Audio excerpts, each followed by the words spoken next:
tal? Bienvenidos a The Girls Blog.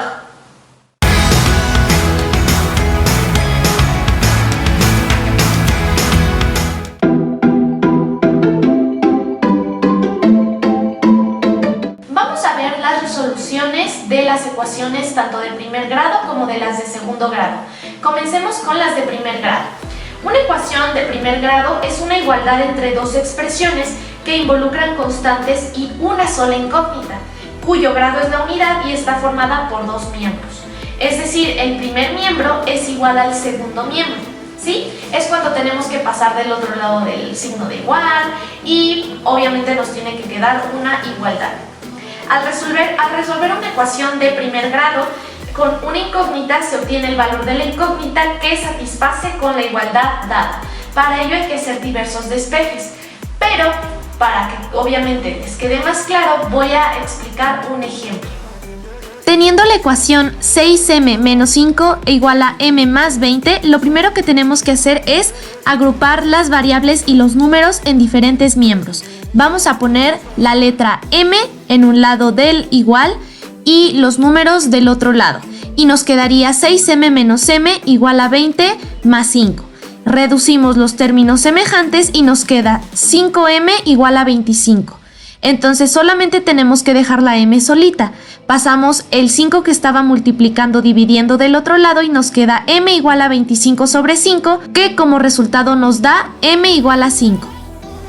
También para las ecuaciones de primer grado se utilizan dos métodos. El primero es el método de reducción.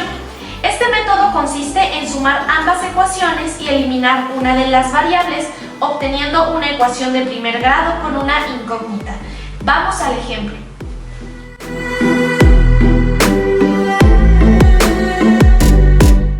Mientras tanto, el método de sustitución consiste en despejar una incógnita de cualquiera de las ecuaciones, sustituirla en la ecuación restante y obtener una ecuación de primer grado con una incógnita. Ejemplo.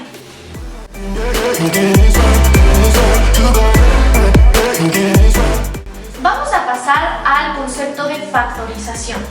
Es el proceso algebraico que transforma una suma de términos algebraicos en un producto. Para ello tenemos un factor común. ¿Qué es un factor común? Para obtenerlo se obtiene el máximo común divisor que ya vimos anteriormente de los coeficientes y la literal o literales con menor exponente que se repite en cada término algebraico del polinomio a factorizar.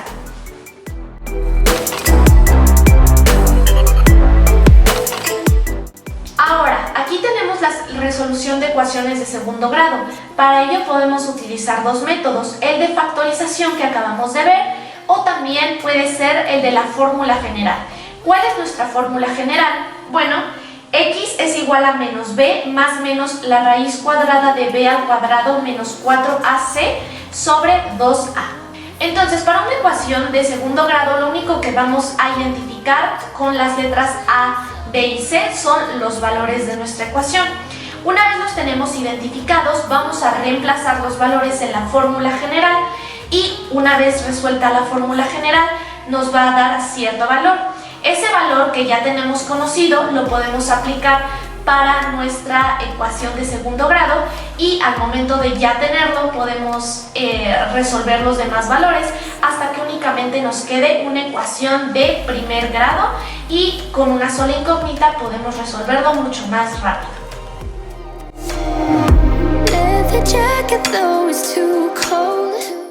Por último, antes de pasar al bloque siguiente, tenemos la relación de proporcionalidad directa. Dos magnitudes son directamente proporcionales si al incrementarse o disminuir una de ellas, la otra lo hace en la misma proporción. Pasemos a nuestro bloque número 3, que es manejo de la información estadística. Tenemos dos tipos de estadística. La estadística descriptiva tiene como objetivo la descripción, visualización y resumen de datos a partir de los fenómenos de estudio. Y la estadística inferencial tiene por objetivo generar los modelos, inferencias y predicciones asociadas a los fenómenos de estudio teniendo en cuenta la aleatoriedad de las observaciones. Tenemos algunos conceptos básicos de estadística. Población. Son los elementos que permiten resolver un problema que presentan una característica común determinada. Individuo. o una unidad estadística también se le puede llamar. Es cada elemento que compone la población. Muestra. Se refiere a analizar una parte de la población que la ejemplifique. Este conjunto representa el mismo comportamiento y característica de la población. Muestreo.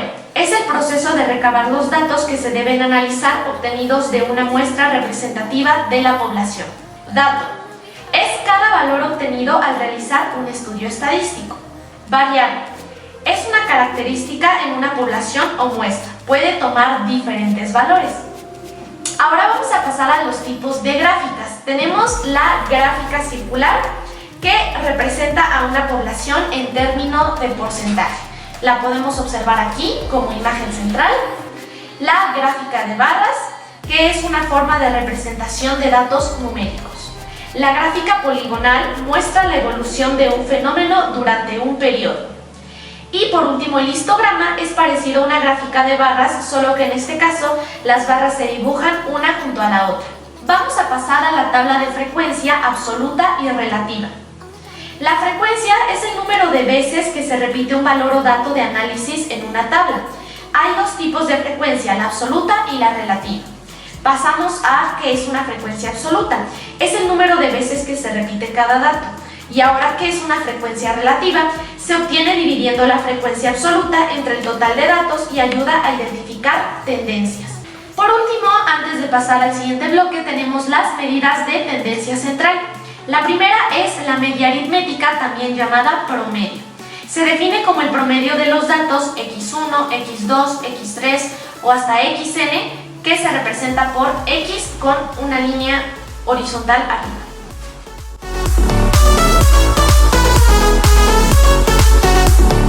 La mediana.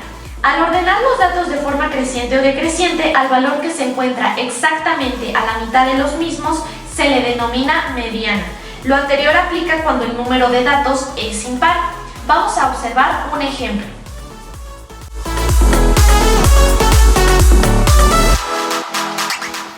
También tenemos la moda.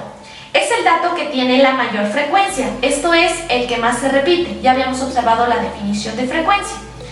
En caso de que una serie de datos tenga más de una moda, se le llamará distribución multimodal. Observamos el ejemplo.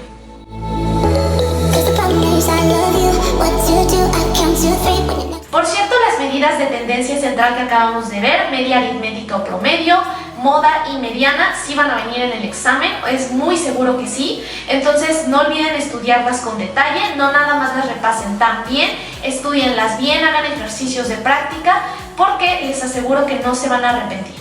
Ahora la noción de probabilidad y muestreo. Vamos a ver qué es un experimento. Es una reproducción controlada de algún fenómeno observado que puede efectuarse a escala. Sabemos que hay experimentos de cualquier tipo, pero vamos a centrarnos en los experimentos dentro de las matemáticas. Aquel cuyo resultado es incierto en el contexto de distintas posibilidades y puede repetirse un número de veces arbitrario manteniendo las mismas condiciones exteriores que caracterizan a dicho experimento, se le llama aleatorio. Existen dos tipos de eventos o sucesos. El primero es el evento determinístico.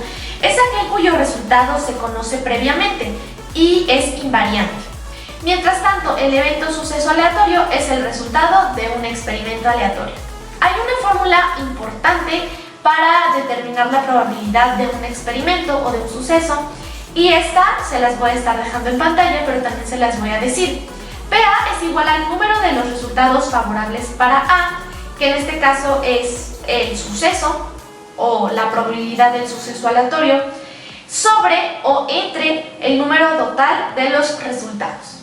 Bien, para nuestro bloque 4 cambié un poco la posición de la cámara, de modo que aquí podamos observar lo que viene siendo la foto de la página y que al mismo tiempo yo les pueda estar explicando a qué se refiere cada elemento. Bueno, nuestro bloque 4 es nada más y nada menos que las formas geométricas, por eso es muy importante que ustedes puedan ver y bueno, puedan ver aquí en este espacio lo que les estoy queriendo explicar. Bueno, vamos a empezar con la definición de geometría. Es la disciplina que trata de las propiedades de las figuras geométricas para la medición de extensiones.